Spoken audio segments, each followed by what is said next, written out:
Bisbee, the insight you need. I'm Juju.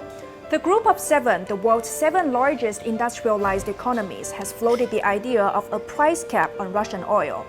The U.S. repeatedly suggested the idea of lifting sanctions on insurance for ships that transport Russian oil, only if countries agreed to buy it at a settled maximum price. The proposal comes as Western countries are trying to deal with rising energy prices and inflation, but the challenges to its implementation are quite substantial.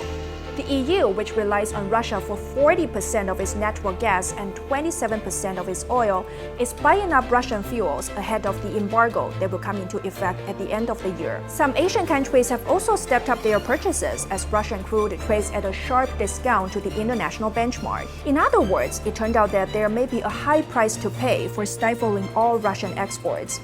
If the G7 wants to carry out the price cap, it requires them to form a monopoly alliance that needs the consent of 27 EU countries, which is quite difficult. Charles Michel, president of the European Council, said, and I quote, "We want to make sure the goal is to target Russia and not to make our life more difficult and more complex." In comments quoted by the Financial Times, he added more weight to evidence that current sanctions against Russia appear to be more painful for the citizens of those imposing them than they are for Russians.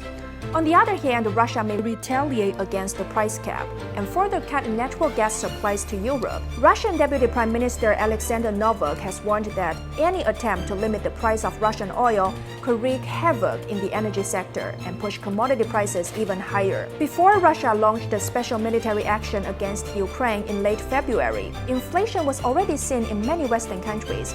Further sanctions against Russia on energy exports have pushed up prices. If the price cap really works, it may further increase the financial burden for people in the US and EU. The G7 should reconsider the decision and come up with a solution that does not harm all sides.